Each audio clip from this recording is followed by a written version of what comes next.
penistaan agama sudah dipakai untuk memenjarakan terdakwa kasus penodaan agama. Tak hanya terkait agama Islam, kasus penghinaan agama juga terjadi pada sejumlah agama lain yang tentu saja diakui di tanah air. Kami sudah merangkumnya untuk Anda soal jejak kasus penghinaan agama yang sempat terjadi di Indonesia saat ini, bahkan dari tahun 1968. Kasus hukum penistaan agama muncul pada saat itu dipicu oleh amuk massa yang tidak terima dengan adanya cerpen Langit Makin Mendung yang dimuat majalah sastra. Cerpen karya pengarang bernama H.B. Jasin ataupun samarannya adalah Ki Panji Kusmin tersebut dinilai menista agama Islam karena memuat kisah Nabi Muhammad.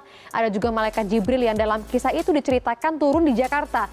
Kasus tak berhenti, meski saat itu Dewan Redaksi Majalah Sastra sudah meminta maaf, sama juga seperti yang dilakukan Ahok beberapa waktu lalu, Ahok sudah meminta maaf, tapi dalam kasus ini juga mereka merasa karena melindungi identitas pengarangnya, sastrawan H.B. Jasin selaku penyunting majalah sastra kemudian harus bertanggung jawab dan divonis dengan hukuman 1 tahun penjara dengan 2 tahun masa percobaan.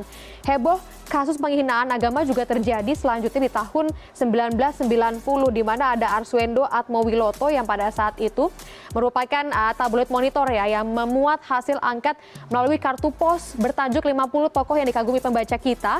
Angket Monitor saat itu menempatkan Presiden Soeharto di urutan pertama dengan 5.003 pengagum. Sementara Nabi Muhammad dalam angket tersebut hanya mendapat 616 kartu pos sehingga hanya duduk di urutan ke-11, lebih rendah 1 peringkat dibanding pemimpin tabloid Monitor yakni Arswendo Atmowiloto yang menempati urutan ke-10 dengan 797 pengagum.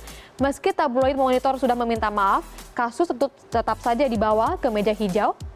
Arswendo pun dihukum 5 tahun penjara. Lalu ada pula kasus lain yang lebih dekat lagi dengan saat ini tahun 2006 di mana tidak hanya media massa saja dalam kurun 10 tahun terakhir delik penghinaan agama justru lebih banyak menjerat perseorangan. Di tahun 2006 41 anggota Lembaga Pelayan Mahasiswa Indonesia atau LPMI dipenjara 5 tahun. Mereka dituduh menghina umat Islam terkait konser doa di Hotel Asida Batu Malang. Selanjutnya juga ada dari tahun 2006 dan juga tahun 2009 ada kasus melecehkan dan menodai ajaran agama juga menjerat Lia Aminuddin. Tadi juga sempat diperbincangkan dalam dialog kami yang memang disebut sebagai Lia Eden. Ini pemimpin komunitas Eden mengaku menerima bimbingan dari malaikat Jibril, bahkan mengaku sebagai Tuhan dengan foto yang bisa Anda saksikan di saat ini. Akibat ulahnya, Lia Eden 2 kali dipenjara, yakni tahun 2006 2 tahun penjara dan 2009 Lia Eden kembali dihukum 2 tahun 6 bulan karena mengirim surat ajuran ke Presiden mengatasnamakan Tuhan. Kemudian di tahun 2011 juga masih terdengar juga mungkin oleh Anda ada Antonius Rimon Bawengan juga dijerat hukuman dengan tuduhan menyebarkan selebaran dan buku yang memuat ayat Al-Quran dan Injil. Kelakuan Antonius ini dianggap melecehkan keyakinan agama tertentu dan sempat memicu amuk massa di Temanggung. Atas kesalahannya Antonius dihukum dengan vonis maksimal yakni 5 tahun penjara tentu dengan pasal yang sama. Dan tahun 2013 giliran Rusgiani alias Yohana yang dijerat pasal 156 KUHP tentang menyatakan perasaan permusuhan, kebencian atau penghinaan terhadap satu atau lebih kelompok penduduk Indonesia. Sebelumnya Rusgiani memang dilaporkan menghina Canang Sari yang merupakan sesaji atau persembahan untuk umat Hindu Bali. Atas perbuatannya Rusgiani dijatuhi hukuman 14 bulan penjara, lebih ringan memang dari tuntutannya 2 tahun yang diajukan jaksa. Hakim Anak Agung Ketut Anom Wirakanta dalam putusan pengadilan memutuskan terdakwa terbukti secara sah dan meyakinkan bersalah sengaja dan secara terbuka mengungkapkan dirinya dengan cara menyulut konflik dan mencemarkan nama baik agama tertentu di Indonesia. Meski memang sejak awal mengaku tidak berniat sama sekali menghina agama, Rusgiani alias Yohana tidak mengajukan banding atas putusan Hakim Pengadilan Negeri Denpasar ini.